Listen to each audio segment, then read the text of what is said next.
Olá, essa aula é sobre os estados da matéria. Tópico aí super presente. Ele é muito bem entendido pensando-se no modelo de partículas. Já fiz um mapa conceitual aí do modelo e vai ter uma aula também falando sobre o modelo e todas as suas aplicações, que é para estados da matéria, densidade, etc. Então, estados da matéria, simples, pessoal. Sólido, líquido e gás. Tem mais uns detalhezinhos que a gente vai ter que saber, né? Mas essa é a ideia básica. E é essencial pensar em termos da teoria de partículas, porque quando há uma mudança de fase, a gente chama esses estados de fases também, né? O estado líquido ou a fase líquida. Quando há uma mudança de fase, as partículas que compõem o material são exatamente as mesmas. A única coisa que muda é o arranjo delas, é a maneira como elas interagem entre si. Então, por exemplo, vamos pensar na água, né, que é o mais básico aí. Então, quando a gente tem água líquida, nós temos partículas. A água é uma substância, né? E é formada de moléculas de água. São um oxigênio, aqui em vermelho, e 2 hidrogênios. A forma da molécula é essa mesma, né? Tem esse ângulo. A gente vai entender isso mais para frente. A gente precisa saber também as formas das moléculas e o porquê. Claro que uma molécula que só tem 2 átomos, ela só pode ser reta, né?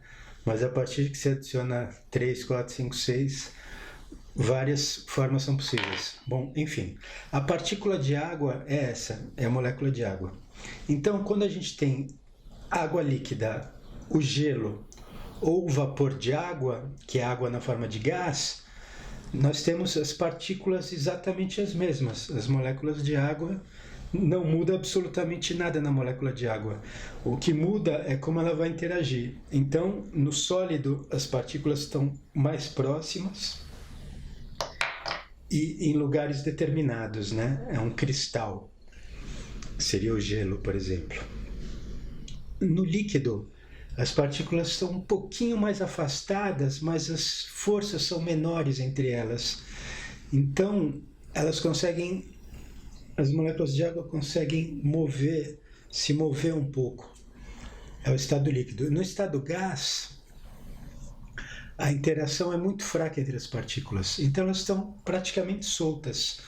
Então, elas saem voando de um lado para outro em todas as direções. Eu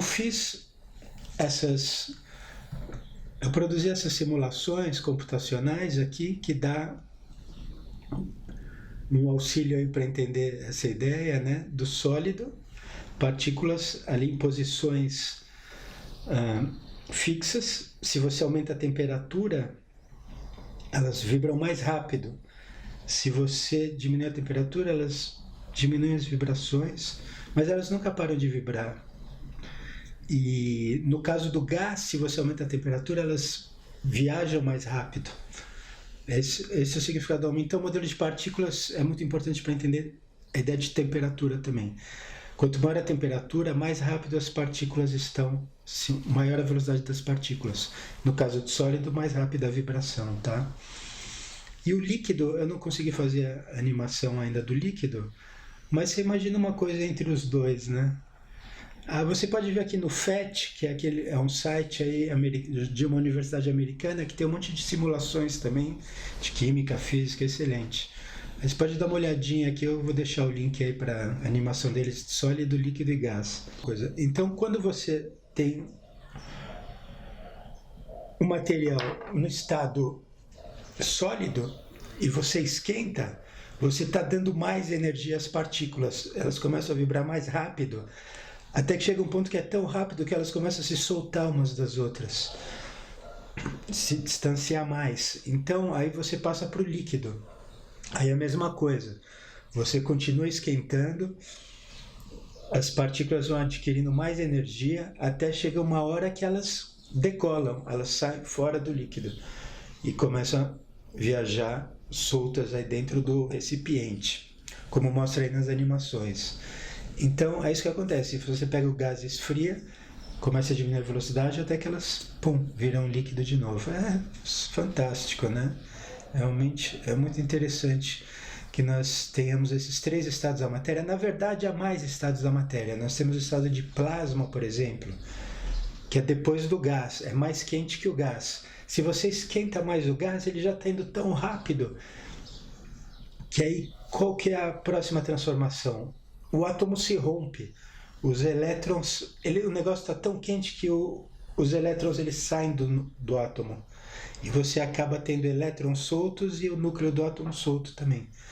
Se você ainda não viu, temos a aula sobre a estrutura do átomo que eu explico melhor como é o átomo, mas basicamente é o núcleo no meio e os elétrons em volta. Então, se esquenta muito, o núcleo separa dos elétrons.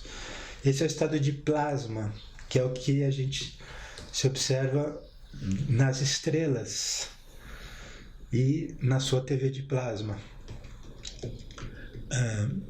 Nós temos também o estado chamado condensado de Bose-Einstein, que aí é no outro extremo. É mais frio que o...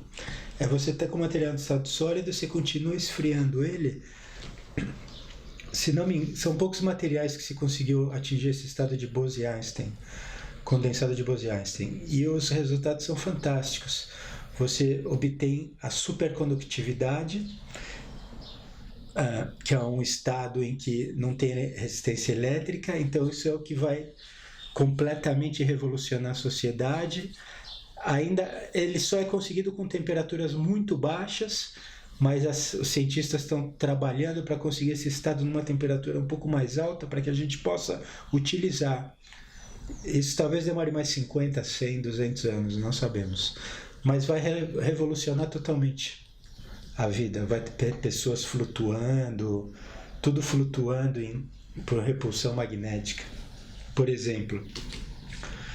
Vai ser fantástico. E tem o hélio superfluido também, que é um fluido de hélio líquido, o gás hélio líquido, que adquire umas propriedades fantásticas também. Pesquisem isso, hélio superfluido e supercondutores. Mas os estados da matéria que nos interessam aqui para Enem, seja e tal, é sólido, líquido e gás. Então, aí a gente normalmente fala, o oxigênio é um gás, o ferro é um sólido, a água é um líquido, sei lá, o óleo é um líquido. Mas essas classificações, elas dependem da temperatura, né? Porque, como a gente já deu exemplo da água, ela é um líquido na temperatura ambiente, mas lá no Polo Norte ela é um sólido. E mesmo na temperatura ambiente ela está sempre evaporando, sempre um pouco está se transformando em gás. Claro, se a gente põe na panela ali, põe água para ferver, ela some rapidamente. Mas ela evapora mesmo deixada no chão, aí sem aquecimento, só com a temperatura ambiente ela acaba evaporando também. Então, a gente pode falar que a água é um líquido, mas é também um gás. Mas normalmente a gente pensa na temperatura ambiente, né? Porque o oxigênio, o ar que a gente respira é um gás, obviamente. A temperatura ambiente, a gente pode esfriá-lo e ele se transforma num líquido. Sim, ar líquido. Tem vários vídeos no YouTube que o pessoal pega um balão, uma bexiga, né, cheia de ar, aí você põe dentro do nitrogênio líquido, o gás nitrogênio do ar, ele é vendido industrialmente na forma líquida, é caro e tal. Só nas universidades boas, né, que você consegue isso. E aí você coloca a bexiga dentro do nitrogênio líquido e o ar dentro da bexiga vira um líquido, ela murcha. Tem vários vídeos no YouTube mostrando isso. O mercúrio é o único metal líquido a temperatura ambiente. Claro que qualquer metal, se ele for esquentado, ele se transforma num líquido também e eventualmente num gás. Se for esquentado, mais ainda.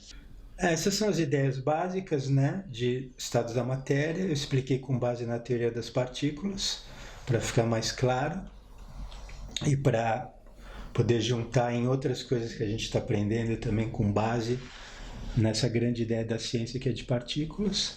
E vai ter mais uns detalhes que a gente vai ter que saber sobre essas mudanças de fase que eu vou explicar numa aula futura. Porque para o processo de enseja, esse entendimento conceitual muitas vezes já é suficiente. Para Enem vai ter que fazer uns cálculos. Então, por exemplo, costuma-se mostrar o gráfico de quando você muda de um estado da matéria para outro. É interessante que a temperatura, se é uma substância pura, a temperatura é constante nesse processo. Então, por exemplo, quando a água está fervendo na panela, ela ferve, se você está ao nível do mar, ela ferve a temperatura de 100 graus.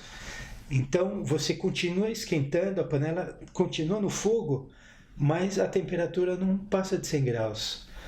A água está fervendo, então essa energia do calor, ela é transferida na evaporação da água e a temperatura não aumenta. Até aí toda a água é evaporada e pronto, você não consegue a temperatura da água acima de 100 graus. A menos que você use uma panela de pressão, aí é outro assunto. A gente vai ver isso mais para frente também. Então, o gráfico do aquecimento da água seria: você começa a aquecer, a temperatura da água vai aumentando até que ferve, a temperatura é constante. E na passagem do líquido para o sólido é a mesma coisa. O gelo está a 0 graus, você vai esquentando o gelo, continua a 0 graus, até que ele vira líquido. E aí você começa a esquentar e o líquido esquenta até ferver. Então esses gráficos eles têm esses patamares assim. Isso é uma coisa que cai bastante em exames e tal. E nós vamos estudar mais detalhes, por exemplo, que cada material, cada substância tem um ponto definido para fusão, né, ou derretimento, que é a passagem do sólido para o líquido, e para vaporização, ou seja, o ponto de ebulição, né, que a gente chama para água, o ponto que ferve. Então, na passagem do sólido para o líquido, que é o ponto de fusão, a temperatura é muito precisa. Se você tem uma substância pura, você sabe que vai ocorrer essa mudança exatamente naquela temperatura. Isso é útil, porque às vezes a gente pode identificar uma substância baseado nisso, né? Então esses pontos de fusão e ebulição e tal são muito importantes. A fusão e ebulição, ponto, fusão e ebulição.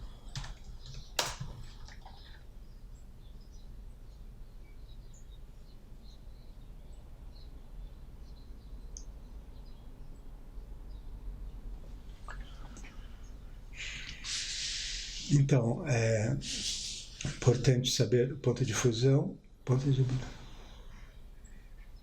Eu tenho aí na página e no curso, no website, um exercício para completar sobre pontos de fusão e ebulição. Eu gostaria que vocês tentassem.